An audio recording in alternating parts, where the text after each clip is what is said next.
Hello, hockey fans, and it's just about time for the pressure cooker known as the Stanley Cup playoffs. I personally cannot wait, even though both my teams are out. But regardless, I am psyched, and on this episode of Anatomy of a Season, the series where we take a look at any given hockey team on any given season, we take a look at a New Jersey Devils club in honor of them making their first playoff appearance in a few years. Now, when I was growing up in my late preteens, even well into my early 20s, the Devils making the playoffs was actually a very common occurrence. As a matter of fact, them winning Stanley Cups was a very common occurrence. But there was a time that the Devils in playoff hockey were more far apart than the Arctic and the Antarctic. As a matter of fact, it was like that long before the team was even in New Jersey. Today we look at a team who had about as much hope on paper of being a playoff team as a Kanye West presidential run, the 1987-88 New Jersey Devils. Yes, just take a look at this club. Hey, you gotta admire these guys for smiling in the picture. They're happy to be playing pro hockey.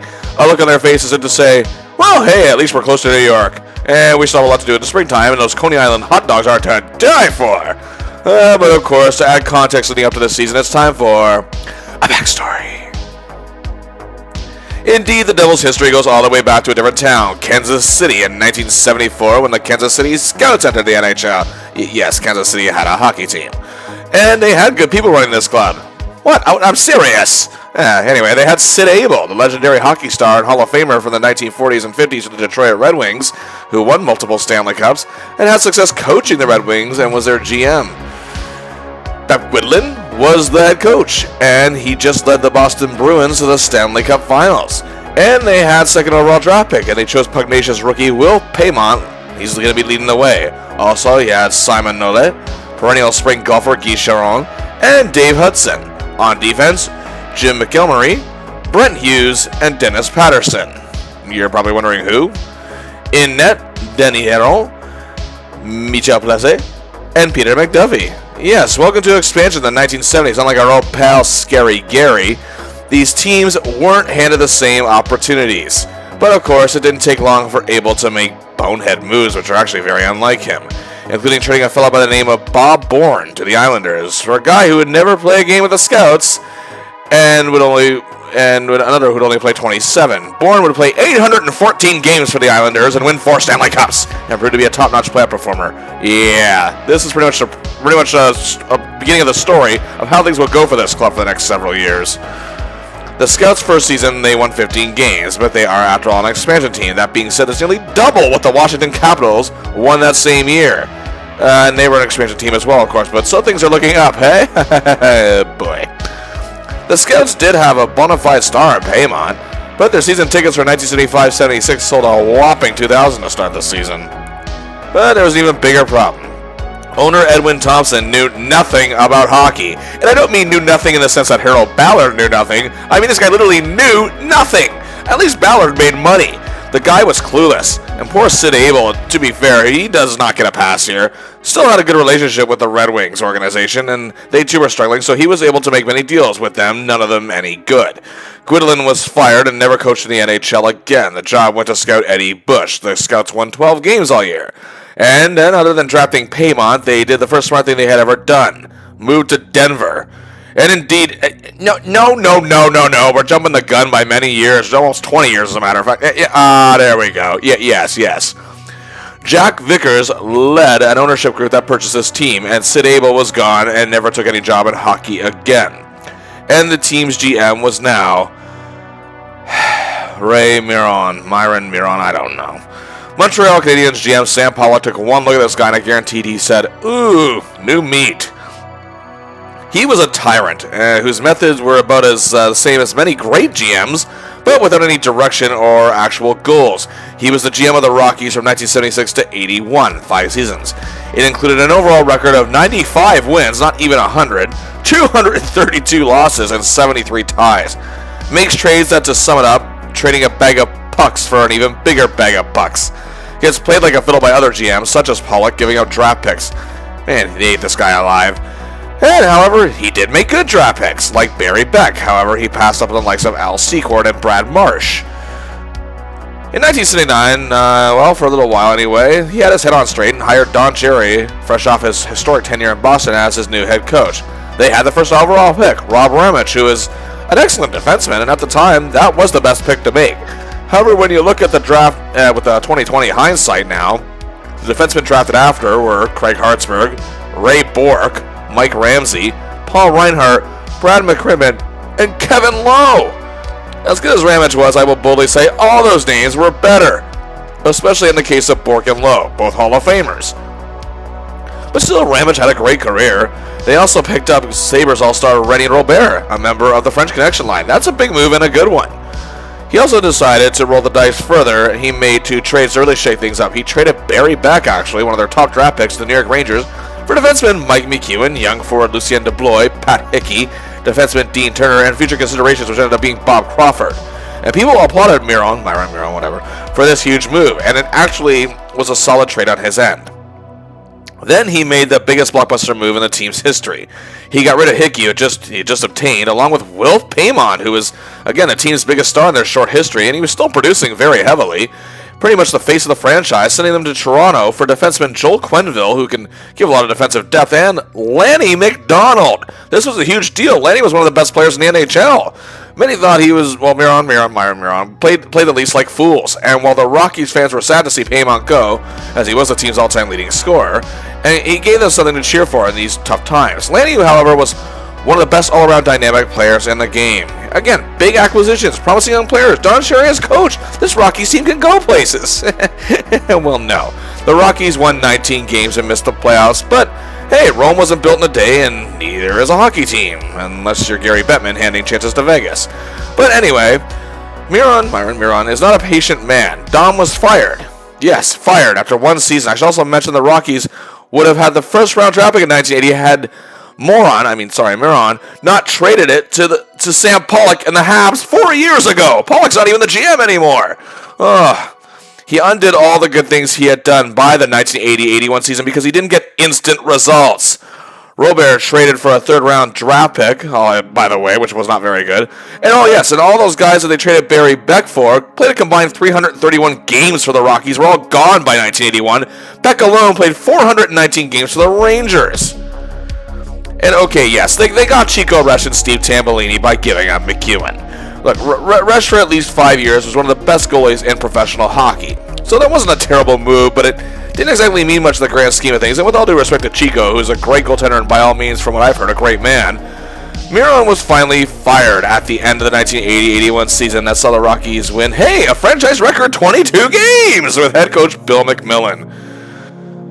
So, of course, McMillan gets promoted to GM. I guess that's how things work around there. The Rockies draft Joe Cirella. That's not a bad move. He's a promising tough defenseman. They also add Brent Ashton to the club. Their player development system stinks. Their penalty kill is abysmal. Their checking is subpar at best on a given night. Their power play is pathetic, although there were some times it was actually decent. Their defense is talented, but not evolving. It's a mess. They finished dead last again in 1981-82 with 18 wins, and they trade Lanny McDonald that year for Don Lever and Bob McMillan, who, while they do provide depth, weren't exactly worth Lanny. And while attendance in Denver wasn't awful by any means, it wasn't great either, as they too had a clueless owner. However, New Jersey shipping tycoon John McMullen stepped in and purchased a team, and the NHL approved the move. The Rockies are headed to the total opposite of what their state is, to the Garden State. The New Jersey Devils were born. This was like a brand new state-of-art facility for them to play in the Brendan Byrne Arena. It looked like a market they could flourish, and Bill McMillan is still the GM and coach. Do with that what you will.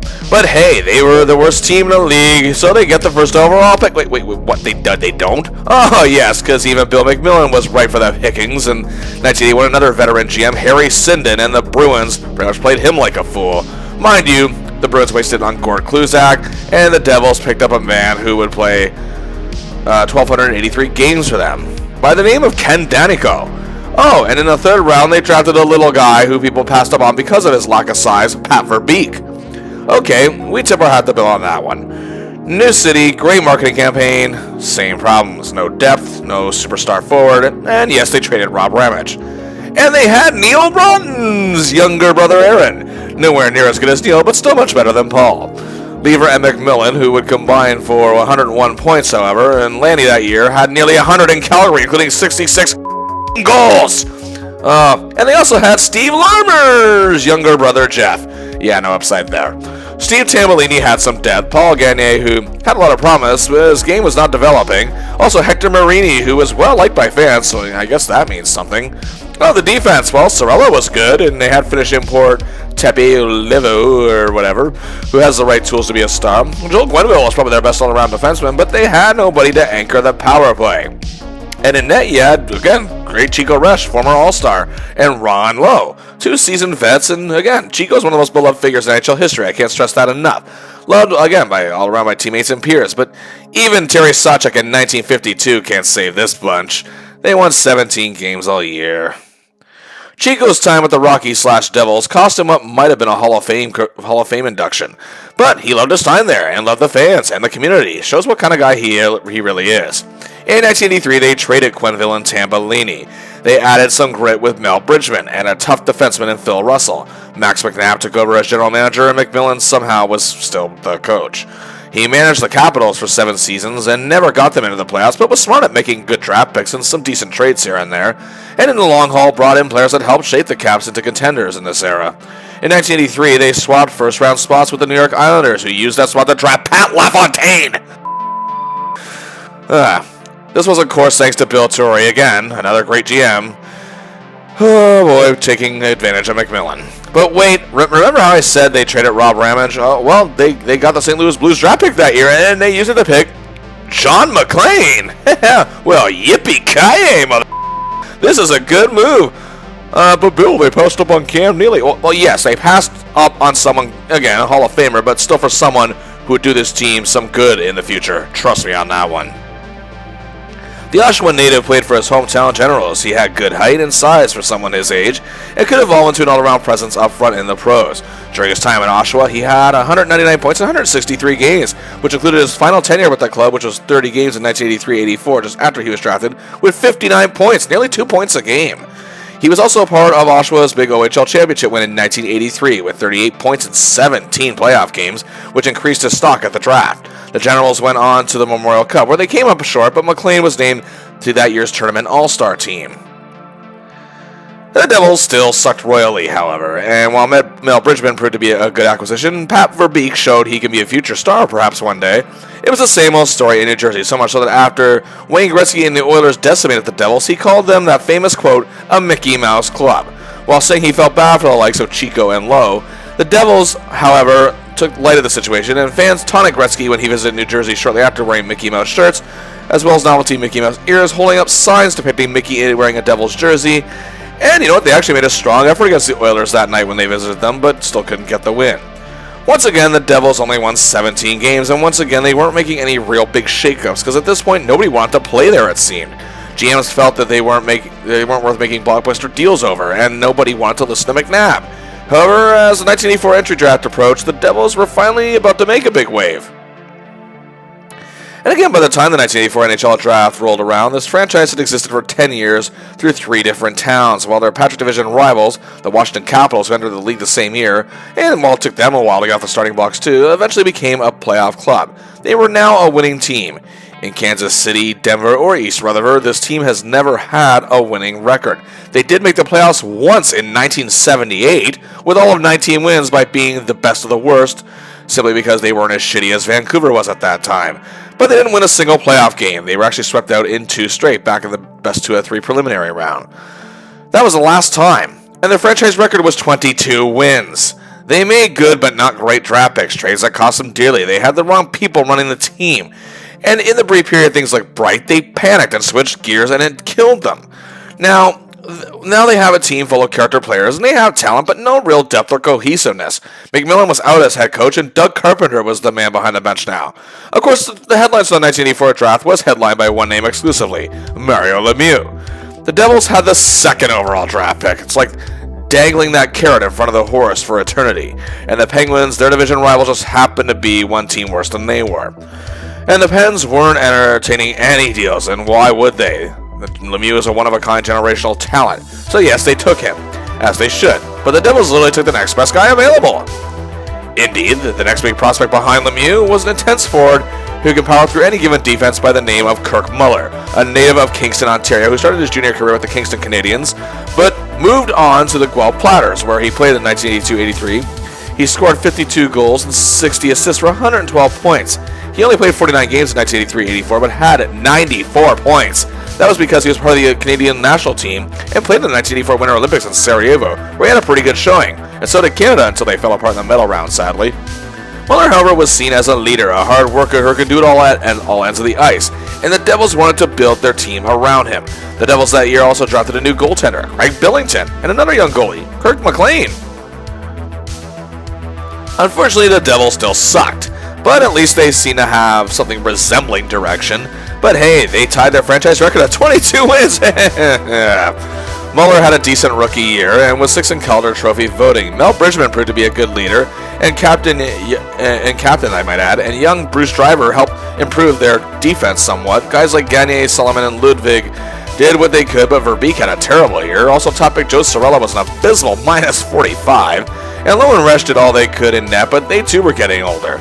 In the 1985 NHL entry draft, the Devils took defenseman Craig Wolanin in the first round. Not a bad pick, considering that this draft class wasn't near as strong as the year before. But they continued to stockpile young goaltenders in the second round when they picked OHL Toronto Marlies star Sean Burke. Now, if you look at Burke's numbers with the Marlies alone, well, it's not the greatest. But considering how bad the Marlies were in this time period, as a matter of fact, they ceased to exist for a while after this. But again, Burke was the one guy giving fans the reason to cheer. He made spectacular saves. He showed off some superb skills. But his real showing, however, would be internationally after this. In 1986-87 for Canada's national team, he'd win 27 games and truly showed what he had after he was drafted, no less. Either way, the Devils have a talented crop of goalies. The Devils in 1985-86 actually won 28 games, new franchise record. They were still a losing team and still pretty much sucked, but they were showing something they hadn't before in their history. Ambition, drive, and the will to succeed, and working hard in the court, fighting to stay in every game. Fighting for every win they could obtain. And Coach Doug Carpenter was a big reason for that. They also had a new star in Greg Adams. They acquired Mark Johnson, the former Miracle on Ice Team USA star from 1980. Kirk Muller had an excellent sophomore year. John McLean began to emerge. Doug Sullivan was a key component. Verbeek was starting to return to form. The defense still had its issues, but Cirella, Driver, and Wolanin were doing what they could. They were still growing together. And in 1986 draft, it was another weak class that wouldn't make much of a dent. And in 1986-87, the Devils parted ways with their heart and soul veteran goaltender Chico Resch, who actually took a spot being a backup with a much better team in Philadelphia for his final year. They relied on youngsters Alain Chevrier, I think that's how you pronounce it, and Craig Billington. Well, Kirk McLean even saw some action and looked pretty good. Aaron Broughton and Kirk Muller both had banner seasons. Verbeek had 35 goals. Sullivan, Johnson, and Adams played very well. Cirella, Driver, Danico, Hamer, and Wolanin were part of a defense that still needed a shot in the arm. Either way, Doug Carpenter seemed to be motivating this bunch, but Max McNabb's tenure as GM was finished. Despite the Devils' slow but steady improvements, the man had a task of undoing a decade worth of damage, and sadly he just wasn't the guy to complete that task. Despite his great draft picks, and despite how key he is in these components, and even made a couple of good deals, his time was up. But in April of 1987, shortly after the season ended, a new president of the team was appointed, and that's where our story truly begins. Lou Lamoriello, a man who had immense success in the late 1960s coaching and managing American collegiate hockey, was appointed the team president of the Devils by owner John McMullen in April of 1987. A native of Johnston, Rhode Island, he proceeded to name himself general manager of the club. Many laughed at this move, but Lou wasted no time. He was going to turn this perennial punchline of the NHL into something significant or die trying. He was basically like Ray Miron, just only with focus and patience. He wasted no time acquiring veteran defenseman Jim Korn from the Sabres. Korn also doubles as a left winger. And on draft day, on June 13, 1987, Lou was wheeling and dealing to build a formidable Devils team. First, a deal with Buffalo. Lou traded a third-round draft pick that year, plus a 10th rounder in 1989 for Tom Curvers. Curvers was a young traditional defenseman who had 3 NHL seasons under his belt, winning the first 2 with Montreal. He did obtain a Stanley Cup ring, but missed the playoffs that year due to injuries. He was traded to Buffalo in early in the 1986-87 season, but the rebuilding Sabres felt him to be expendable. But either way, it's a way to add depth to the defense. And the deals just kept on going, trading another third-round draft pick, this one the Montreal Canadiens, for another tough guy, Dave Maley. This one might not have been the greatest deal. Also, Montreal used that pick to pick Matthew Schneider. Again, they can't all be winners. Maley played 51 games at the Habs and amassed at 80 penalty minutes. But how about the draft itself? Well, once again, another Quebec native was making the headlines to be the first overall pick in the draft, much like Lemieux was a few years earlier, as the Devils again had the number 2 pick, so the Sabres, of course, took Pierre Turgeon. Well, but the Devils took the pretty good talent themselves. Etobicoke, Ontario native Brendan Shanahan. A member of the London Knights, he was seen as the complete package. He could score. After all, he had 154 points in 115 games, including 92 points in his final year in just 56 games. He could play a defensive style, he could scrap, he could check, he could hit, effective on the penalty kill, tremendous on the power play, and was part of that infamous 1987 World Junior Canadian team who engaged in that insane memorable brawl with the Soviets in the punch-up in Pistani. And since Shanny was one of the many players to stick up for his team, in the eyes of the scouts, that actually made him very hot commodity. Oddly enough, he donned the jersey of the Devils for the first time in that draft at Joe Louis Arena in Detroit. Foreshadowing? Anyway, as for the rest of the draft, not counting Shanny, these players played 359 games for the Devils. Not too bad. Most of them belonging to defenseman Kevin Dean, who was on-again, off-again minor league call-up, as was Jim Dowd. However, Dowd went on to play over 700 NHL games, and Lou had focus, and he wasn't done. He made a huge deal with the Vancouver Canucks as training camp was underway, and took a huge gamble acquiring Swedish star Patrick Sundstrom from the Vancouver Canucks in 1988 fourth-round draft pick, and they rolled the dice sending goaltending prospect Kirk McLean, who looked really good in his handful of appearances for the Devils, and one of their best scorers in Greg Adams. Sundstrom, however, was one of the best all-around players that the Canucks had in the last 5 years leading up to this, and he did have a great deal of depth up front, which the Devils sorely needed, and was amazing defensively. In 5 seasons, he had 342 points in 374 games, not at all bad, and despite his dubious minus 47, he's coming off a season where he was plus 11 for a very bad Canucks club, and had 71 points in 72 games in the 86-87 season. He also had great leadership skills and had done well internationally, playing in 2 World Championship tournaments, scoring a silver in 1981, and made the finals of the 1984 Canada Cup. Speaking of the Canada Cup, however, the 1987 variation of the tournament, perhaps the greatest international tournament of all time, took place right around this time. And 3 Devils players played in the tournament, as Aaron Broughton and Miracle on Ice star Mark Johnson represented Team USA, and Anders Karlsson, who played 48 games for the Devils last season, was also there representing Sweden. Kirk Muller tried out for Team Canada, but unfortunately didn't make it. Apparently that lit a fire under the young forward. The season was almost set to begin, but the odds makers weren't convinced, despite how this Devils team built up more toughness on this club, and looked the best they have on paper in their history. But again, considering their history, that's pretty much grading on a curve. The Devils had the dead last worst odds in the NHL of winning the Stanley Cup of plus 15,000. Oh boy.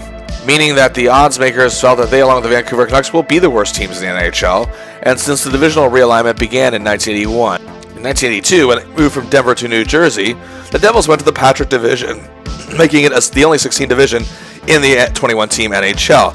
But every year is literally a battle between the Devils and Penguins of who will not suck quite as bad as the other. This era of the playoffs, the top 4 division teams made the postseason. In the decade of the 1980s, the Islanders have 4 Stanley Cups at this point. The Flyers have made it to 3 finals, coming off another in 1987. And the Caps were perennial playoff contenders, but can't win the big one, pretty much like Vegas now or the San Jose Sharks not all that long ago. While the Rangers are annual postseason visitors, despite very little to no success, and the Penguins were growing around Lemieux, despite odds makers not being very kind to them either, but there was a lot more faith in them making strides than the Devils. In the 14-year history of this team, again, dating back to Kansas City, only the 78 Rockies have made the playoffs, and again, that was only because they didn't suck as bad as Vancouver. So, here we go. Lou Lamoriello is trying to shake things up. Doug Carpenter is a trusted coach. Up front, we have team captain, Captain Kirk Muller. They were hoping for more growth and emergence from pesky Pat Verbeek, as well as John McLean. Aaron Broughton looked ready, as the new star acquisition, Patrick Sundstrom. Also hoping for a big season from USA hockey star Mark Johnson. Also hoping that Claude Losell will add depth, while Doug Sullivan could add 20 or so goals, and also be good defensively up front as well. Rookie Doug Brown is added to the team, and to add more checking, and of course, their top prospect, Shanny. On defense, the talent is there. Bridge Driver and Joe Sorella are dependable, but they have yet to hit their best years. Craig Wolanin shows promise, as does newly acquired Tom Curvers. To round out the tough Ken Danico, who has become very popular among Devils fans, Randy Velicek, and Jim Korn alternating between left wing and defense. And in goal, Craig Billington has actually been sent to the minors, so Alain Chevrier was the man, and added to the team as a free agent, Veteran Bob Sauve, who has played in the NHL for 10 years, is best remembered for his time with the Buffalo Sabres. In that time, he would play anywhere between 30 and 40 games a year, sometimes a little more, backing up Don Edwards, sharing the Vezina Trophy back when it was just awarded for goaltending statistics. And then, when they changed that award and made it to the Jennings Trophy, he shared that with Tom Barrasso in 1985. He has spent the last 2 seasons in Chicago, where he played pretty well for the most part, but the Chicago team was going through some disarray of their own. While his numbers don't look overly stellar, keep in mind it is the 1980s in the NHL. However, this doesn't really have the makings of a championship team, does it? Or even a playoff contender. Either way, let's see what little this team can do, as it's time for Opening Night. October 9, 1987, the Devils season gets underway at home at the Brendan Byrne Arena. A visit from Mario Lemieux and their fellow basement dwellers, division rivals the Pittsburgh Penguins. It was a game that saw 73 combined penalty minutes, as both teams are fighting to be taken seriously. The Devils took a 3-0 lead and never looked back. A tremendous team effort in a 6-3 win. Unlikely heroes, young defenseman Jack O'Callahan and grinder Doug Brown each had 2 points. And Kirk Muller was key in holding Mario Lemieux pointless. And Chevrolet played a tremendous game in net. An excellent way to start the season for the Devils as they looked determined. Also, Brendan Shanahan obtained his first career NHL point, assisting on Verbeek's goal along with O'Callahan. A visit to Toronto the very next day, however, didn't go so well. Sauve got his first start and got hurt very early in the game. Driver had a particularly bad game, and the Devils would lose 5-2. But then the Devils roared back with 2 big back-to-back wins over Adams' division adversaries. First up were the last year's division champions, the Hartford Whalers. Sundstrom is looking good early this season with 2 assists, while Willanen and Danico were great on defense.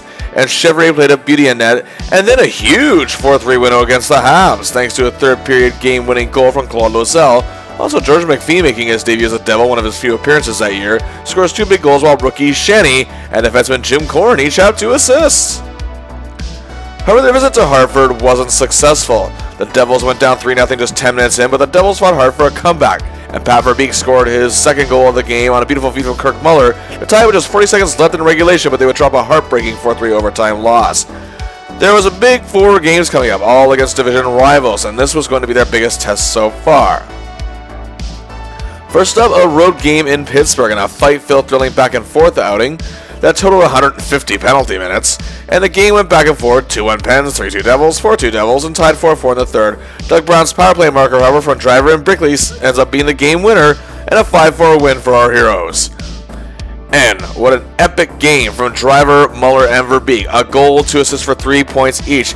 Then it was their Patrick Division royalty, if you will, the New York Islanders, and make that 6 points in 2 games for Driver. A goal and 2 assists for 3 points. Loisel had 2 goals, while Muller and Broughton each had 2 assists and a 5-3 win at home. However, in part 2 of the home-and-home series, it was a tight competitive game. The Devils were keeping up, but would lose 2-1. And then a monster win at home against defending Wales Conference champion Philadelphia Flyers, 4-0. Chevrier gets his first career shutout, shutting down the likes of Prop and Mark Howe, while Broughton and Muller each had 2 points. The Devils are looking focused and disciplined and a whole lot tougher as a whole. But now comes the test to test. The defending Stanley Cup champion Edmonton Oilers, who had won their 3rd cup in 4 seasons in 1987. While they no longer have star defenseman Paul Coffey, the rest of the gang is still present and accounted for. Gretzky, Messier, Curry, Anderson, Lowe, Fuhr, and hey, you also have Huddy, McTavish, Grushelnyski, Steve Smith, Tikkanen, also a huge part of this team. It looked great early as the Devils had a 3-1 lead early in the second, but the Oilers tied it. But then goals by Muller, Sundstrom, and Verbeek, the latter of the 3 with his second goal of the game early in the third, making it 6-3. Oh wow, a sellout crowd at the Burn was going crazy. And while the Oilers got 2 back, including a goal from Anderson with 1:02 to go, silencing fans briefly, the clock wound down. The New Jersey Devils, with Halloween being their night oddly enough, triumph over the mighty Oilers 6-5. Even though the Oilers' big guns came out flying in this game, their defense was taken apart by the Devils' cohesiveness. A huge team effort that received a lot of praise in the media. And while Verbeek was the star of the game with 2 goals and assists, Sundstrom also played a beauty, and Chevrier made some monster saves on the big stars, as the Devils were looking like a well-oiled unit and got a monster win to end the month. And hey, the Devils got off to their best start in team history, 7-3-0, 14 points, and they led the Patrick division, which was rare at any point this season, early or late. The hockey media says there is significantly much more focused change in this team, and where others, however, remind the people that the Devils also had a decent start last year, but still not as good as this. Either way, this team is looking sharp early on. The media was wondering when the Devils' young stars were going to break through and become among the league elite. Pat Verbeek is off to a huge start, leading the team in scoring with 9 goals and 13 overall points. His ability to drive the opposition crazy and drive to that net with his small yet gritty stature starting to become a game changer for the Devils in the last couple seasons. Kirk Muller, to no surprise, had a huge month making plays happen, and with the team leading 10 assists and with his 2 goals making it 12 points and a huge +7. While Bruce Driver's 11 points was a pleasant surprise as he was taking command of the Devils' questionable defense, Aaron Broughton played very well. Sundstrom played good in many games. Claude Lazelle became an unexpected goal scorer that month. Also, Doug Brown and Doug Sullivan, the Dougs, well, hey, they were big contributors when it came to checking. John McClain played well in some games, but did struggle a little, while Shaney had some good nights, especially early on in the season, with some big helpers. They did this all without Mark Johnson in the lineup. However, he only played 1 game all month. That, of course, meant Bruce Driver led all defensemen scoring with 11 points. Not normally known for his scoring prowess, he was actually evolving into what many hoped he would be. Tom Curvers, however, overall, I would say, was the best defenseman all month. We also saw some great play from Craig Willanen and Joe Sorella, and however, Jim Corn didn't seem to be adjusting all that well. Curvers, however, was a +9, was the best among all defensemen, but Verbeek overall presence was immense in the opening month, as his +10 was the best on the team. Alain Chevrier was outstanding in that, actually, playing in all 10 games, going 7-3-0 with a tremendous goals against average of 2.96, and obtaining his first shutout and making some huge highlight reel saves. He looked like he was the Devils' top dog in net going forward, as Sauvé was injured in his first start in the second game of the season.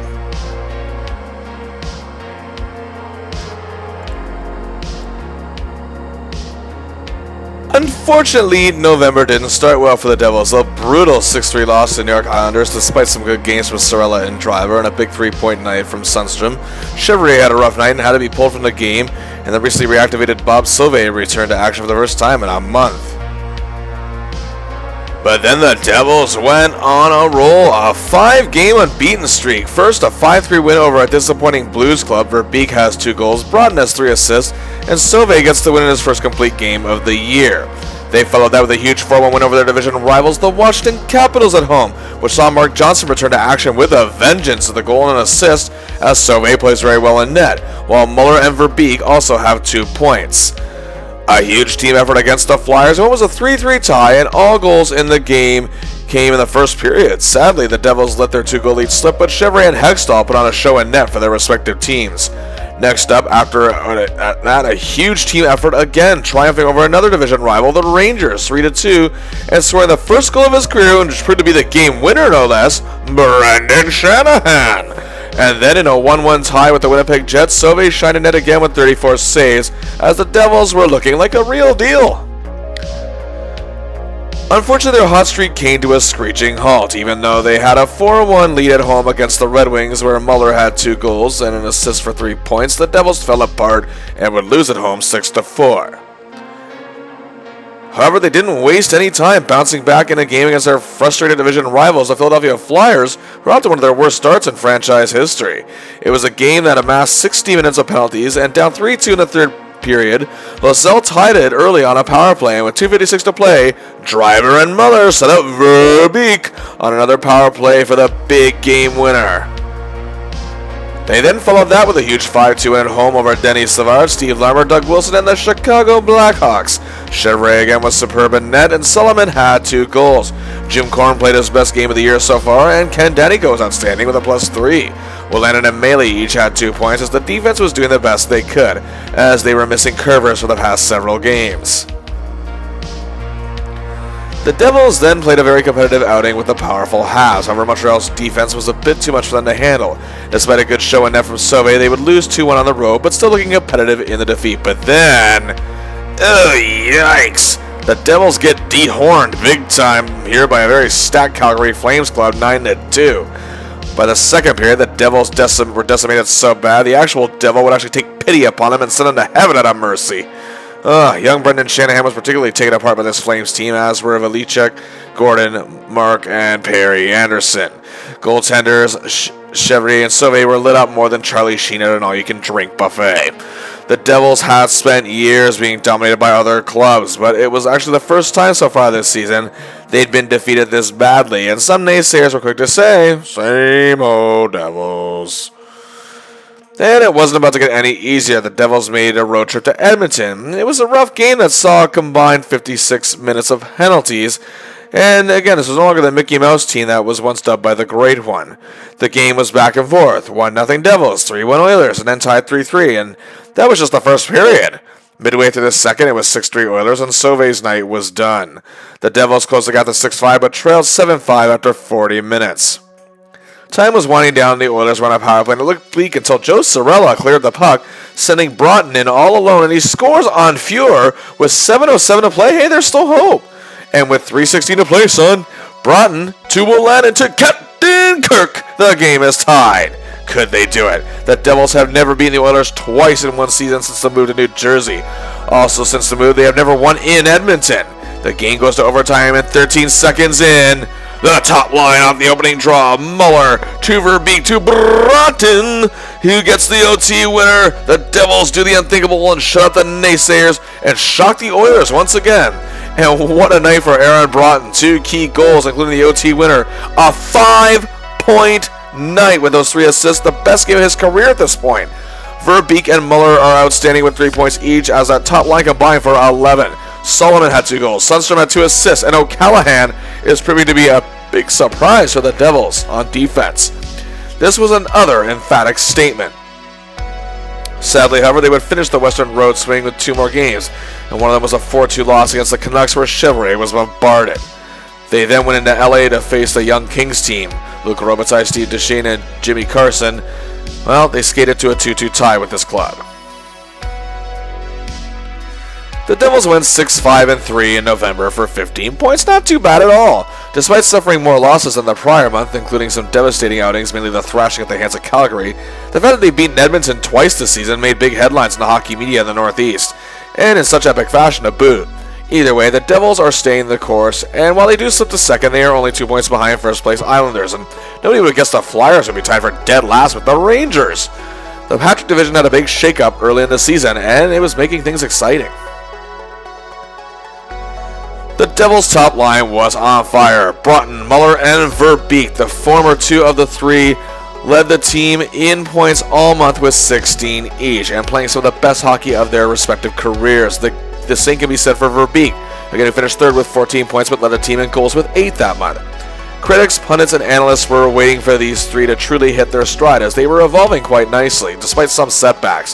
While Broughton showed more promise, and Kirk had been perhaps their best all-around player the last couple seasons, Verbeek was turning a lot of heads this season, but all 3 are growing into top-tier talents.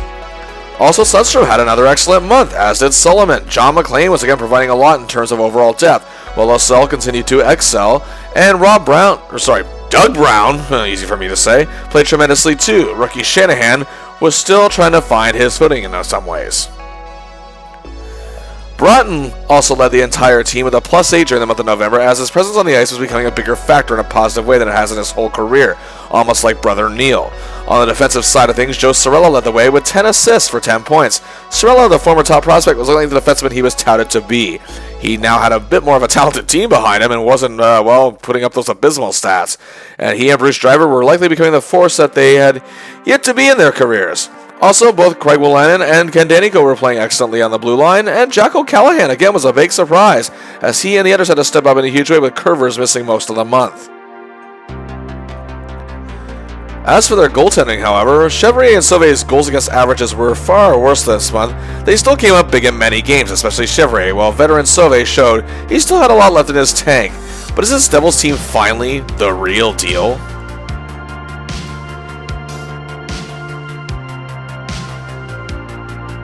Well, December got off to a good start, a 4-2 win over the Blues. The Devils' defense was actually superb, especially Cirella. And Mark Johnson, who hasn't played much this year, returns to the lineup again with a 2-point night, and Doug Sullivan played a dandy of a game as well. They would then, however, square off with the struggling Quebec Nordiques led by Peter Stastny, and in a tightly contested defensive battle, they dropped a 3-2 loss. They, however, once again encountered their division rivals, the Philadelphia Flyers. It was another tight defensive game with good goaltending. They trailed 1-0 with time winding down, and O'Callahan set up Muller on a power play with 4:06 left in regulation to escape with a tie. The Kings visited the Devils, and the highly improved Devils defense was again on point. O'Callahan had a couple of assists. They get us with the dark horse in the team, and Tom Curvis returned to the lineup, giving them an even bigger boost. But then things went to hell for the Devils. Yeah, I love puns like that. Their troubles with Calgary, however, continued as the scorching flames came to town and destroyed them 5-1 as the defense crumbled. Chevrolet couldn't contain the star forwards either. That included 2 goals from Swedish star Håkan Loob. Also, the Devils weren't scoring many goals, win, lose, or tie, which was odd as the team had improved their scoring significantly this season and even last season as well. Well, good news. They scored 3 goals in the next game. The bad news, the Islanders scored 5. Also, O'Callahan is injured, brought in Verbeeker and scoreless sluts, while Kirk Muller isn't exactly producing all that great either. So they faced a barrage of shots, having to stop 40 on the day. And then their trip to New York continues as they get a hearty Big Apple spanking, courtesy of the Rangers. By the second period, they were sucking wind so bad, people all the way up in Albany were passing out from oxygen deprivation. Johnson scores 2 goals, as he has been their best forward so far all month. The Devils' defense, particularly Sorella, Driver, and Curvers, take harsh criticism, but poor Brendan Shanahan. One article said that he should be sent to the minors or go back to London for another year, as he had a brutal outing, and the game also amassed 130 penalty minutes. And then it was yet another divisional loss, this one to mighty Mario and the Penguins, who were showing lots of signs of improvement, and were now a threat to the Devils. A 7-4 loss, completing a 4-game losing streak for our heroes. They were outscored 26-11, brutal. The defense taking a lot of the blame, as were the big stars, but Muller at least was slowly picking it up again, while Verbeek and Broughton each only had 2 points. And Chevrolet and Sauvé, despite sitting on their head in a couple games, were also letting some easy goals in. The Devils' defense, however, was back to form as they snapped the horrendous streak in a win over a struggling Minnesota North Stars club as Aaron faced off against brother Neil. The Devils came up with a 3-1 win, their defense seemingly back on their game with Donianico and Wolanin making some magic happen on the blue line. The forwards fired 35 shots on John Casey and 3 went in, giving them the big W. The win over the Stars, however, began the old fun win-1, lose-1 scenario. Next up was a loss to the Jets, 4-1. Chevrolet wasn't good, and Sundstrom, who'd been playing lackluster this month, breaks his slump with a goal. And the Devils got revenge on the Pens, however, with their best goal input of the month, winning 6-2. Claude Lascelles had a huge 3-point night with a goal and 2 assists. Doug Brown plays his heart out as he not only was a +3, as the checking core contained the likes of Lemieux, and even star defenseman Paul Coffey couldn't take them. However, despite a 3-point night from Broughton, and with a goal and 2 assists himself, the Devils drop another loss out of that to the Rangers, this one 5-3. And then Verbeek, after what has been a rough month for him, roared back with a huge 4-point night as the Devils got revenge on the Islanders, who started to struggle a little bit, and beat them 6-4. Broughton had another 3-point night, as did Driver with 3 assists. Muller had 2 goals, and Doug Sullivan returned to the lineup after missing some games. However, to end the month, it was a heartbreaking 4-3 loss to division rivals Washington. The Caps led 2-0, the Devils led 3-2, and it was tied 3-3, but with 4:21 to play, Kevin Hatcher scores the game winner, ending a very rough month for New Jersey. Indeed, not a very good month at all. Going 5-8-1 in December, slipping to 3rd in the Patrick Division. No, not quite time to panic, but the Flyers, however, were on the hot streak, playing more like themselves, moving into a 41-point tie with first-place Islanders, who have the spot actually with more wins. So the Devils are in terrible shape. However, a heavily improved Penguins team is only a point behind them, as the Caps, who got off to a rough start as well, are only 3 points back. The Rangers, a bit further back at 8 points, aren't out of it by any means whatsoever. Obviously, injuries to Solomon and O'Callahan hurt, but despite their downward slope, this is their best start to his season. They started out good last year too a little bit and fell apart. Doug Carpenter is still in the heat, as many feel he's not instilling enough discipline, as the Devils are one of those penalized teams in the league and are losing focus. There's one thing about being tough, but if it isn't winning you games, what's the point? It was not a good scoring month for the Devils. Be that as it may, Muller and Broughton again tie the month, leading scoring with 11 points each, a far cry from the month before. While Mark Johnson did return with a vengeance with his 10 points, had a brutal stretch of games to end the month. Pat Verbeek just had 9 points. Sundstrom didn't play all that well. John McClain showed signs of improvement, but Brown and Lozelle continued to be the swashbucklers battling for the puck out there, and Shandy again was perhaps thrust into a situation he might not have been ready for. The Devils just scored 42 goals in 14 games, 3 goals a game, while they had 47 in the same amount of games in November, averaging nearly 3.5, and 39 goals in 10 games. That's almost 4 a game in October. Doug Sullivan only played in 6 games in December, but still led the team to +5. It shows how much he was missed this month, and was still one of their hardest working forwards. Defensively, it was a brutal month for the Devils, while Sorella and Driver each had 8 points, leading all defensemen. Sorella didn't pick things up until the end of the month, and Driver wasn't all that great. Tom Curvis' return was expected to make things better, but he faltered a little bit. O'Callahan has been having a good year, got hurt, and that made things much worse. However, Craig Willen was definitely the best defenseman of the month and the most consistent, while Danny Coe also stayed tough and consistent in his own right. Chevrier actually played pretty good in December, improving his goals against average and still finishing with a .500 record, but Sauvé, despite a couple good games, was brutal for the most part. His goals against average was at 4.67. Also, these two cannot be blamed completely, though it does seem that they will share the blame with the defense. Either way, it seems Chevrier is a clear-cut top guy going forward, but now assurance of any success this season is again being questioned. And indeed, the new year, the month of January 1988, started with a 1-1 tie with the Hartford Whalers, with both goals being scored in the second period. Bob Sauvé played really good in net with 28 saves, as he and fellow veteran Mike Liu put on a goaltending spectacle. But the next 2 games are rough, as 2 West Coast clubs come in for a visit. And it's back-to-back 6-3 losses. First, Bernie Nichols and the Kings crown the Devils, as despite the recent return of Jack O'Callahan, it isn't making much of a difference yet. Also, Curvers is out of action once again as well. Top dogs up front, Broughton, Muller, and Verbeek all have rough games, as do Sorella and Driver, and Sauvé has a rough night in goal.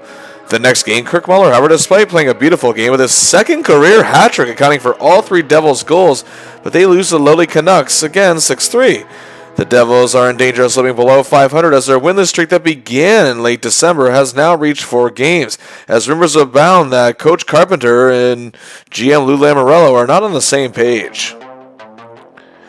Well, a road trip to lowly Minnesota was actually just what they needed, I guess. Doug Sullivan has returned. Muller is a beast out there, doing his best to lead this team to prominence. Produces 2 goals, giving them 5 in 2 games. While Sauvé faces a barrage in net, but turns away 37 of them. Also, rookie Brendan Shanahan gets praised for not backing down from Stars tough guy Frank Musil and getting into a dandy of a fight with him. And the Devils keep head above water for now. But then the Devils sent an emphatic statement and a monster win over the Red Hot Flyers in Philly, winning 7-5. Pat Verbeek scores his 3rd career hat-trick as the big guns come out shooting. Broughton also has a huge 3 assists. Muller again stays hot with a goal and a helper each, giving him 7 points in 3 games, but it was his ferocity countering top-notch defensive center Dave Poulin that really stood out. And it was a win the Devils really needed. And again, their momentum comes to a screeching halt as they can't beat the struggling Nordiques and lose 5-3, but again, Muller's hot streak again keeps on going. That's 2 assists, 9 points in 4 games. But the Devils bounced back right again. A huge 7-3 win over the sad Leafs. Muller with another hat-trick, his 2nd of the month. He extends his point streak to 5 games and now has 12 points in those games. Again, the Devils have now won 3 of 4. And their fearless leader is taking charge and control. And now, hey, he's showing that he's earned that C on his jersey, but then disaster struck. The team just completely fell apart and a 5-game losing streak commenced. First, a 4-2 loss to the Islanders. Broughton played a brutal game. Next up was a 6-4 loss to the Capitals. Muller again had a big night with 3 points. Verbeek had 2 goals. The Devils were down 4-1 and they nearly came back, but the fight was all for naught. They then went back home to host the Red Wings and trailing 2-1 late in the game with 13 seconds to play. The rookie known as Shinny scored a huge tying goal to send the Devils' den into a frenzy, but former Devil Brent Ashton actually shut them up in overtime. The Devils have now slipped to below 500. Then rumors were abounding that Doug Carpenter was at a severe disconnect with his team and management and has lost control and focus of everything. It gets worse. A home-and-home series with a decent Buffalo team commences. First on the road, the Sabres dominate 7-3 again despite Muller extending his point streak as Doug Sullivan plays brutally. and the defense falls apart as Chevrier faces 41 shots. A fight-filled, penalty-filled game, and the Devils are again lambasted for critics for playing like a childish, undisciplined bunch. And Carpenter is at fault. And it does not get any better, and the penalties don't come this time, but another loss does, this time to Buffalo again, 5-2, just a lifeless effort for the Devils, who are now sunk in the standings. Even Muller's point streak comes to an end after 9 games. And this is the final straw for General Manager Lou Lamoriello. It was announced shortly after this 5th loss in a row that Doug Carpenter's days with the Devils were over. He was dismissed as head coach for after 4 seasons. The reaction, however, was very mixed in regards to fans and the media. Some felt it was way too hasty, that he should have been allowed to see this through, as the team had really grown under his guidance. Others said, however, this was overdue. He can only get to the Devils to a certain point of false hope and can't hold it together when it really matters, and can't keep this team strict. And indeed, the points were even made, even directed at Lou's, quote, ineptitude as general manager, as the acquiring of Sundstrom was, again, seen as a success early on in the first couple months of the season, but now is being called a flop. Johnson, Curvers, and O'Callahan can't stay healthy. Jim Korn hasn't made much of a difference, but the consensus is the same no matter what side you're on. Same old Devils. The new man behind the bench would be 35-year-old Jim Schoenfeld, a former all-star defenseman when he played for the Buffalo Sabres and had 719 NHL games in his career. He went straight into coaching after his retirement. However, Scotty Bowman in Buffalo got impatient with him and dismissed him as head coach after just 43 games in the 85-86 season. Some felt it wasn't a great replacement. At just 35 years old, he's considered to be very young for a coach. He'd been fired from both the NHL and also the AHL as well early in his career. But they needed someone to guide this team the rest of the way, so Schoenfeld's debut as coach would come on January 28th against the Pittsburgh Penguins at home, as the Pens too have reverted back to their loser selves. So this is an important game for both clubs. It looked pretty bad early as the Devils fans booed mercilessly as they were down 3-0 in just 6 minutes, ending Chevrier's night. And Schoenfeld meant business, and so did the Devils on this night. They roared back as Sauvé didn't allow in any more goals. He came in, the Devils were back on the same wavelength. John McLean scores his first career hat-trick. The youngster, who has faced a little bit of criticism, has the biggest game of his career at that point, while Broughton played a huge game with a goal and 3 assists for 4 points, and their checkers did a great job containing Lemieux. A monster 6-3 win. This is a good shot in the arm as the Devils break the terrible losing skid. The Schoenfeld regime was officially off to a good start as the media was praising the Devils for looking just a little more focused these days. It was a tight game that was tied 2-2 and went into overtime, and it looked like the Devils had to settle for a tie with 17 seconds left. Lennon makes the most of a giveaway and scores a nice shot past Bob Mason. A huge win that gets the Devils' den shaking the loudest it has been in months, ending a terrible month strong with that win over Chicago. These wins are all the more impressive as Verbeek has actually now missed a couple of games. Yep, you can see the Patrick division, however, is starting to look a lot more like it's supposed to, as the Flyers, Islanders, and Capitals are dominating. The Devils are barely hanging on to 4th, and Pittsburgh has 51 points, while the Rangers are still very much in the hunt to boot. Another month where the Devils finished 5-8-1. Their horrendous losing streak and the big coaching change being the big stories. The Devils are pretty much being now written off already, as they now have a losing record of 23-24-5. And are being given very little hope, as many feel it's just a matter of time before the Rangers emerge. And again, both the Devils and Pens are back in the basement. Once again, Muller and Broughton are tied with 19. Muller was a true beast of their 2 hat-tricks and led the team with a monster 13 goals. Broughton proved to be a superb setup man, leading the team with 14 assists, while Verbeek was still doing his thing with 15 points, 7 goals, and 8 helpers, but now he's hurt, and this will be a big deal for the Devils. Johnson played okay when he was healthy. Sundstrom, however, had a pretty abysmal month, and trade rumors had actually started. The Devils were already souring on him. Sullivan had a pretty bad month. Brown was injured for much of it. Lozelle was so-so. McLean played strong, and Shanahan showed major signs of progression, actually. But the critics can't get at the top 3. They're the ones carrying the load at this point. Verbeek and Broughton's +4 was tied for a team best. Driver led all defensemen in scoring with 13 points. That included 12 assists He was indeed the best blue liner all month for the Devils, while Sorella played some good games. Danico, however, had his worst month of his season so far. O'Callahan was fighting injuries, but overall was good when he was healthy, and Wallinen played consistently, but Curvers actually was still not very good when he wasn't hurt. He got to a great start early in the season, if you recall. However, Jim Corn played his best month to date, again alternating between the left wing position and the defensive core. The Devils' defense is indeed perhaps the best it has looked in team history, despite the team's current woes. After playing fairly steadily a lot of the season, Alain Chevrier, who looked like he was going to be the number one guy going forward, was a terrible 1-5-0, a horrendous goals against average of 5.29, and some of the worst outings of his young career. Meanwhile, Sauvé, again, still showing he had something left, was 4-3-1, had a really good goals against average of just over 3 goals, and was looking a lot more like the Bob Sauvé who started in Buffalo all those years. But either way, the goaltending situation as a whole has been inconsistent all year for New Jersey. So now in February, the Schoenfeld era continued to look good as the Devils now win their third in a row to open the month as they finally get the better of Calgary, winning 5-4 despite nearly letting their 4-0 lead slip. A huge collaborative effort in this win, but despite winning 3 in a row, they go on to lose 3 in a row. First, their luck against the Oilers finally came to an end with an 8-5 loss despite Shanny having his first truly big night of his career with a goal and 2 assists for 3 points. Then they were taken apart 5-1 by the Canucks as they just seemed to not be able to get the better of this pathetic club, and that was led by Jim Sandlak's 3-point night. Little-used Andy Brickley, however, got the lone goal for the Devils in that one. And they left the Western Canada road swing and headed back to the Northeast U.S. into Boston, where the Big Bad Bruins downed them 6-3. Shanahan again looked great, a goal and an assist in the loss, but now goaltending is coming into question even more so. Now 19 goals have been given up in 3 games between Sauvé and Chevrier. Also, Broughton played brutally during this stretch, as the team is missing Verbeek as well as Solomon and Losell, who are both out of action. A much-needed break, however, came in form of the NHL All-Star break, and indeed the NHL All-Star game took place on February 9th in St. Louis, and representing the Devils was Kirk Muller. Now in his 4th season, he represented the Devils 3 times in 3 All-Star games. Also, we should mention that he was also representing them in Rendezvous 87, the NHL All-Star games they took on the Soviet national team in a 2-game series in Quebec. His value to the team cannot be understated. Muller was part of the Wales Conference team that won 6-5.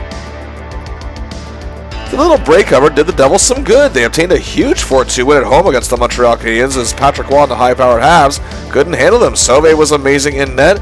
Brickley continues to be a presence up front for the club, while Curvers and McLean both played great as well, and Solomon returned to the lineup. However, once again, they can't get the better of the Red Wings. The Devils' lack of discipline was on full display yet again. Despite leading the Wings 3-2 after 2 periods, the trio of Dave Barr, Adam Oates, and Gerard Gallant collaborated for 2 goals in that same order, and the Wings took it 4-3 as Verbeek actually had to return to the lineup. On Valentine's Day, however, they showed no love to the hopeless Leafs, a 7-2 thrashing in Toronto, as once again, when this team is on the same page, they can work magic. 2 goals from Pat Verbeek, and 2-point nights from Brickley, Brown, Driver, Curvers, Muller, and Sundstrom. Oh, wow. But they cannot garner any more momentum. They worked hard with all their might, but dropped an important divisional loss to the Washington Capitals 4-3. However, Broughton had 2 goals, and a helper for 3 points in the loss. They, however, did succeed against their next division opposition, the New York Rangers, 6-3, as now the playoff race was truly on and the Rangers were now becoming a threat again, to no surprise. Doug Brown had the biggest game of the year so far, 2 goals and assists for 3 points for him, while Brickley stayed hot and Danico had a rare offensive night. Unfortunately, once again, they couldn't get a win streak going and went on another 3-game losing streak. First, the 4-1 loss to Boston, Velicek getting the lone goal. Also, Sauvé allowed 3 goals on just 9 shots in a terrible 3-1 loss to the visiting Winnipeg Jets. Driver getting the lone goal in that one. The Devils' defense, who actually looked really good lately, again played well in a 2-1 loss against the Rangers. Sauvé allowing 2 goals on 18 shots. This is getting really bad. Brown getting the lone goal in that one. Well, despite the lack of goals in those games, they broke that streak, winning 8-6 to end the month against the Minnesota North Stars. And it didn't look good early as the Stars were up 3-0 just 12:47 into the game, ending Sauvé's night. Continuing his brutal stretch of games, Chevrier came in, and the Devils tied it to end the first and would trail 5-4 later on, but roared back for the big win. The top dogs were in top form. Kirk Muller, 5 points, his 3rd hat trick of the year. 3 goals and 2 assists. Unbelievable. What a game and what a year he is having. Verbeek, 4 goals. His second hat trick of the year himself. All goals at even strength, no less. Broughton, 3 big helpers, doing what he does best and setting plays up and making great passes. Sorella had 3 assists in the win as well, and a +5. What a game for him. And again, a good way to end another lackluster month. Well, once again, it's deja vu, pretty much an identical record for the last 2 months. Only difference is they didn't obtain a single tie. 5-8-0. This is bad. A year that started out very promising in the first couple months. The Devils now sit in 5th place, meaning they're currently sitting out of a playoff spot going into the final stretch of the season. As the Rangers, like many predicted, got it together, and as always, it's the Devils and Penguins floating in the basement. And they only sit a point ahead of the Penguins, actually, but again, the Devils are far from out of it, and while Schoenfeld has improved certain little elements, as a whole, they need something more. They need one more thing to bring it all together. And again, one good side of this, usually in the final month of the season, is the Devils are usually already eliminated at this point. They're still very much in the hunt. Kirk Muller again leads in scoring with his 14 points, but he did struggle in a few games, but didn't go into any real deep slumps and still came out looking great as he has the most of the season. Aaron Broughton struggled immensely in many games, but still came out second on the team for 11 points, as again was a bad goal month for the Devils. The big surprise, however, was Andy Brickley, who had been used only sparingly this season, and was probably the best all-around forward for the Devils all month with his 10 points, and providing a two-way presence on the defensive side of things as well. Verbeek missed several games dating back to January, had trouble finding his footing, but ended the month pretty strong. We have to give credit to Sundstrom. He had a pretty good month overall too, pretty much improving from the last couple months that were kind of lackluster for him, as did John McLean. He looked excellent as well. Solomon was injured, but when healthy was pretty good. Lozelle missed many games sadly. Brown was actually wishy-washy for the first time all year, and while Shanahan had the best month of his rookie year so far, and he looked excellent in many games. Brickley's presence translated into him leading the team with an awesome +7, by far the leader in that category, as he could definitely be a secret weapon the rest of the season. On defense, Driver led with 6 points, 3 goals, and 3 helpers, but overall the best defenseman of the month was Craig Wolanin, who showed a lot of spark once again, anchoring rushes, and himself had 5 points. Sorella actually had a really good month overall too. Kerber's had some big games as well. Jim Corn, of course, missed a lot of action. Randy Velicic wasn't exactly a formidable defender, nor was Dave Maley, and Danico was kind of in the middle of the road.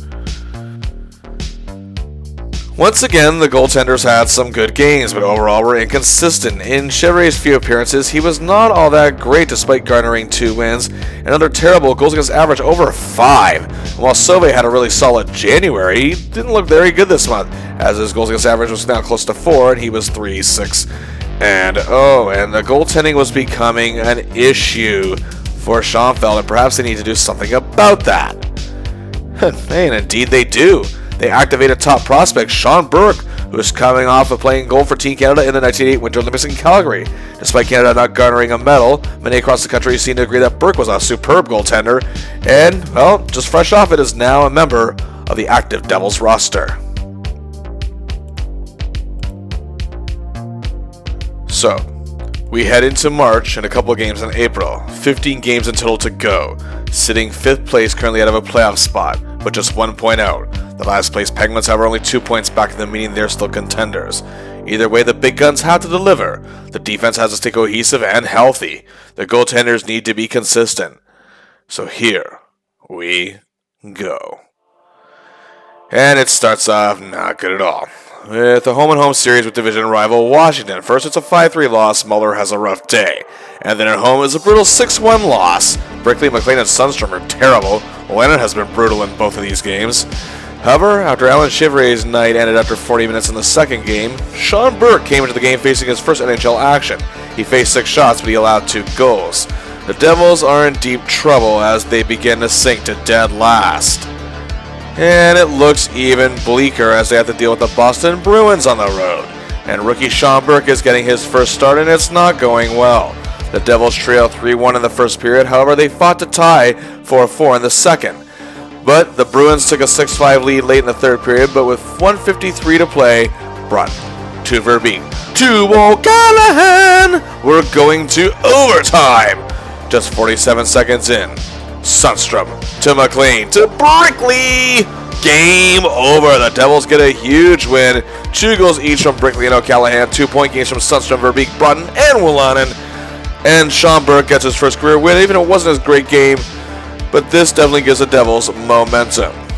And then it was another huge win, this time over the Philadelphia Flyers. And Burke plays even better in net. And Sundstrom notches 2 goals as the team seems more focused and disciplined than they've been all year. And for the first time in franchise history dating back all the way to Kansas City, the Devils have reached 30 wins. No, I'm not being a smartass. It's definitely true if you've been keeping up with this video. Oh boy, but then a bad loss. This one to the Rangers. Burke lets in 3 goals in just over 6 minutes to open the game. His night is finished. Chevrier came in and didn't get much better, and despite a great game from Curvers with 3 assists, Danico's night was disastrous as well. The Rangers win 7-4 and move back ahead of the Devils by 2 points. Also, the Penguins are looking good. For the Devils, it's just looking darker and more hopeless. But hey, they bounced back. Another win over the Flyers. This one's 6-5. Curvers continues to roll, 2 goals and an assist for another 3-point night. Muller notches 3 assists, as the Devils are also surging forward without Bruce Driver in the lineup, who is battling injuries. Also, Brendan Shanahan will be out of action. But, however, despite a great game for Sean Burke and being up 2-0 after the Nordiques scored 4 second-period goals, and the Devils got one back but lost 4-3. Also, Driver returned to the lineup, scoring 2 goals, as Muller had 3 points, and Burke indeed suffers his first career loss. This means the Devils fall to 31, 36, and 5, are in that all-too-familiar spot of being in dead last. It's pretty much nothing new. Sure, they've won more games than they ever have this year, but the big deal in the eyes of the fans is if they make the playoffs or not. They're now 3 points behind a hustling Rangers team. The Pens have gone on a roll thanks to a remarkable season from Mario Lemieux, and they're not out with 8 games remaining. It looked bad. They need to step up. Well, hey, would you look at this? A 3-game road trip where they garner 5 out of 6 points. It started with a game in Washington. They get the better of their rivals with a 4-2 win. Burke is sensational, stopping 25 shots, making huge saves, and Verbeek gets 2 goals, including reaching 40 goals in a single season for the first time in his career. Muller has 2 helpers, a tremendous win. And then how about this? A game against the Blues. They completely throttle them 8-2. Sorella, Broughton, and McLean with 2 goals each. Doug Gilmour and a young Brett Hull didn't know what hit them. They were spinning their wheels as Greg Millen let in all 8 goals. Yes, that was under quite a bit in the 80s. But Burke then got a break, and Bob Sauvé stopped 29 shots in a 2-2 tie with the young Rising Sabres club. The Devils did let a 2-0 lead slip, however, but either way, 5 points in 3 games, not at all bad. What isn't good, however, is the Devils are still in dead last and now 4 points behind the Rangers for the final playoff spot, while the Red Hot Pens are just a point out and 3 up on the Devils. So now they have, 5 games left. It's 4 of them against the division rivals. The next 3, 1 against the Rangers, 2 against the Pens. Well, the Devils mean business. They completely sliced the Big Apple baddies to pieces. A 7-2 win. A huge team effort. Verbeek gets 2 goals and a helper for 3 points. Muller has 2 goals. LaSalle plays great. Burke is awesome in net, as the young goalie is becoming immensely popular with Devils fans, as he seemed to be getting the biggest reaction from these fans when he was introduced to the crowd as the starting goaltender for a given game. But Mario Lemieux and the Pens awaiting them. Oh boy, Lemieux on his way to 70 goal, 98 assist season for 168 points. And they shut him and the Penguins out. Sean Burke gets his first career shutout, and the fans are just showering him with love. Also, the love is being shown to our fearless leader, Kirk Muller, who has a goal and 2 assists for another great 3-point night. But credit has to go big time to Claude Loiselle as well as Muller himself for defensively covering Lemieux with superb checking and defense getting in the way of goal chances. And he only had 3 shots on goal, all turned away by Sean Burke.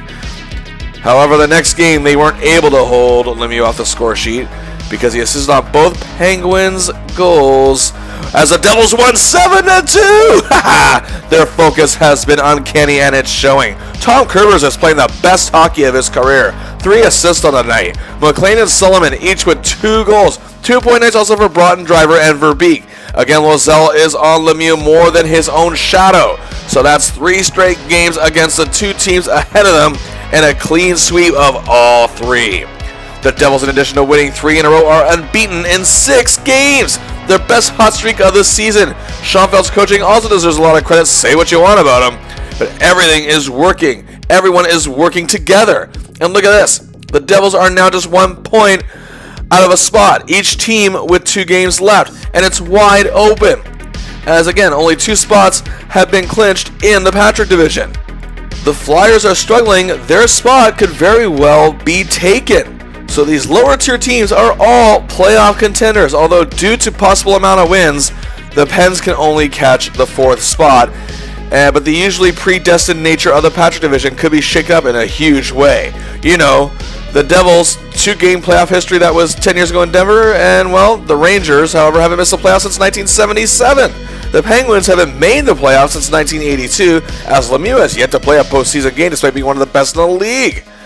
Well, the Rangers had to settle for a 6-6 tie with the Jets on April 1st, putting them at 80 points. April 2nd, the Devils beat the Islanders 5-2. Another 3-point night for Captain Kirk, who's playing like an MVP out there. The Penguins, however, scored a thrilling 7-6 OT win over the Capitals. Also, however, the Flyers beat the Nordiques, meaning the only one playoff spot remains.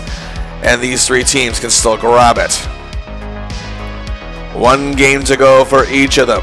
1 spot to fill. The Devils are currently holding on to it, but it can be gone at the drop of a hat. The Penguins take on the Whalers. The Rangers take on the Nordiques.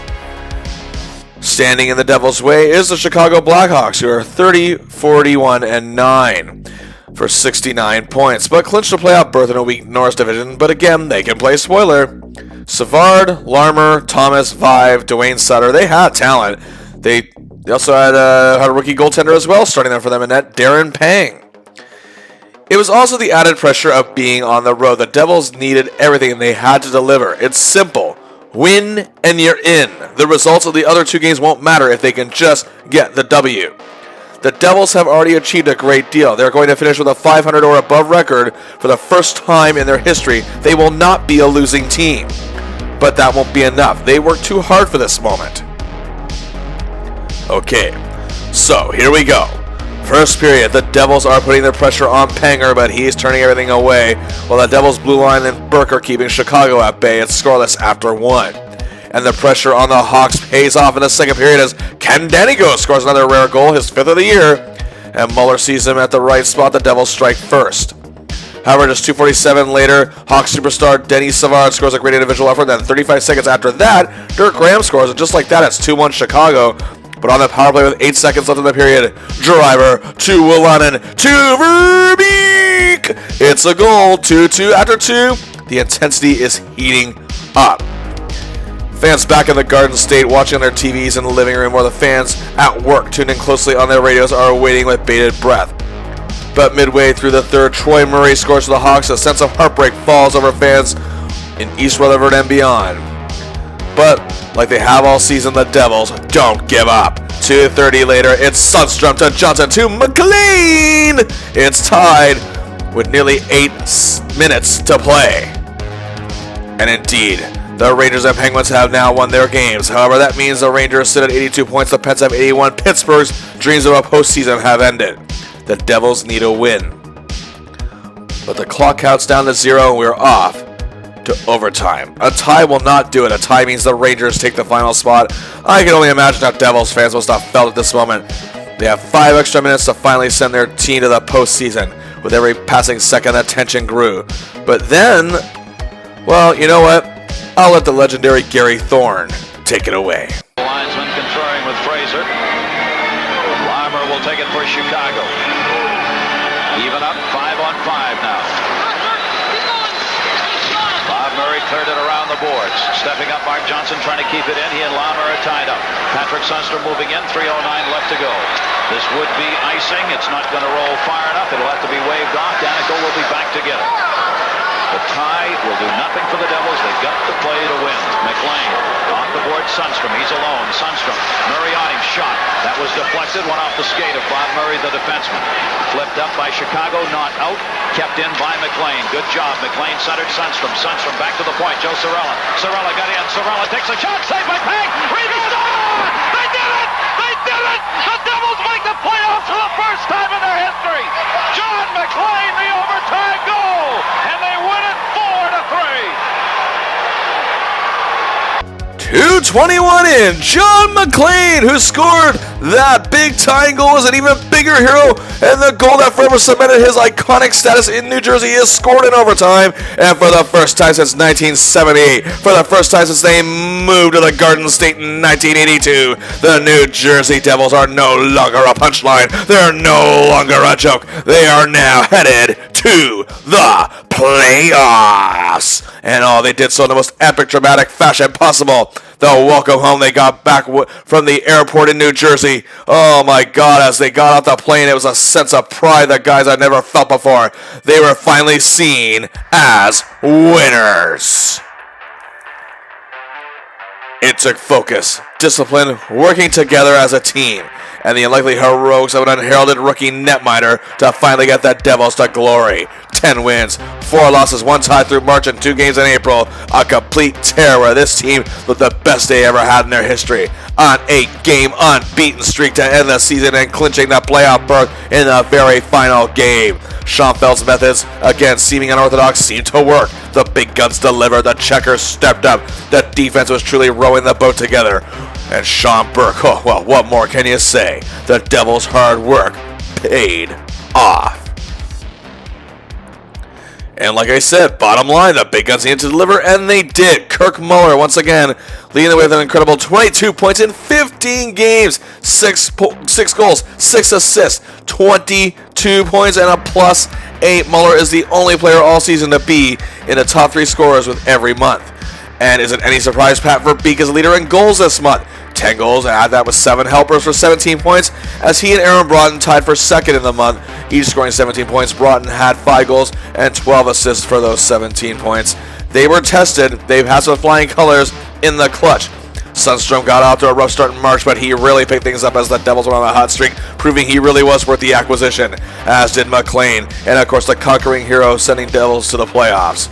And Claude Loiselle played with the Warrior spirits in many games, as did Johnson and Brown, who were out there hustling every shift. Solomon was still there when needed. And Verbeek's +12 was best on the team. His impactfulness was definitely felt more than ever in this final stretch. Tom Curvers led all defensemen in scoring for the first time this year with 3 goals and 11 assists for 14 points, but overall he was just outstanding and played the best hockey of his career and was definitely the best defender in the final stretch. However, the defense as a whole was the most together it had been all year. While Landon faltered a good portion, he brought it together just in time. O'Callahan still looked sharp when healthy, and Danico, who started pretty rough in the month, brought it all together in that hot streak as well. But of course, Joe Sorella and Bruce Driver, the men who've been anchoring this blue line core all year, came up big down the final stretch. And wow, Sean Burke, who is indeed a top prospect, but I don't think anyone saw this success coming in this time. He was amazing in that for the Devils. A goals against average of just 3 and a little bit. A shutout. And he really came through for his club. 10-1-0. 10 wins in the month, more than any goaltender all year has gotten for the Devils in a single month. He carried his momentum from the Olympics into the NHL with little time to prepare even. And he excelled, became a hero to Devils fans instantly. And Chevrier looked rough again in his couple of appearances. Sauvé looked pretty good in his tie against the Sabres, but either way, these two are on the back burner this month.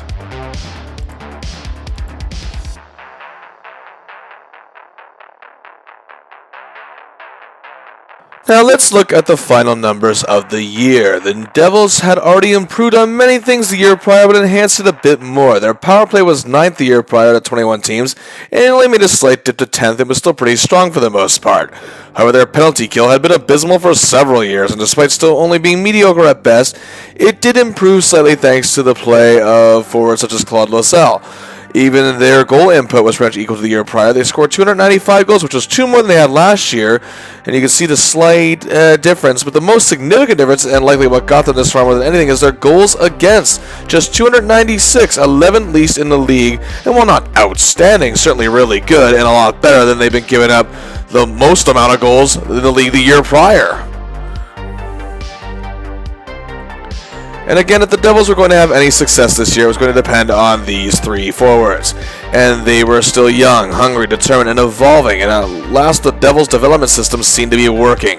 Muller, Broughton, and Verbeek all had their best years of their careers at this point. Muller had career highs all around, 37 goals, 57 assists for 94 points. And again, Muller's 94 points at that time is a franchise record. Shows he has the heart of a tried and true competitor once again. And is even the 14th best scorer in the NHL that year. Aaron Broughton, who has arguably been their most consistent forward of the last 7 seasons, had the best year of his career with 83 points, 26 goals, and ties Muller for team lead in assists with 57. Broughton, like his older brother Neil, was precise setup man, who could pick the right spots and knows where his fellow skaters always seem to be. But this year it meant more than ever.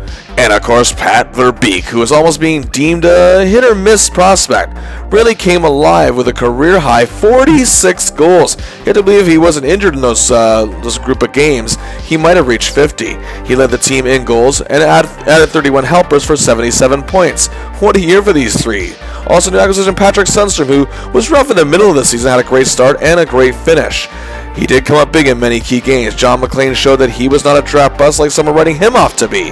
And while Brendan Shanahan didn't have an overly stellar rookie year and actually missed most of the final month with injury, you could see his game was growing and he was hungry out there. Also, big credit has to go to Claude Lozelle, Doug Sullivan, and Doug Brown for their tireless work coming up big as checkers and grinders for this Devils team, which again, it was part of their improvement defensively. Pat Verbeek's plus 29 was actually a team record and 13th best in the league, finishing ahead of such stars as Joe Mullen of the Calgary Flames and the NHL's all-time plus-minus leader, Larry Robinson, star defenseman of the Montreal Canadiens. And it showed how significant he truly was to this team's growth. And on defense, it's no surprise, Bruce Driver led all defensemen with 55 points, and again, much like the forwards, the team's growth depended heavily on this defense, which had been growing for a while and has some kinks to work out, and it looks like they finally had. It was the most improved blue line core of the league.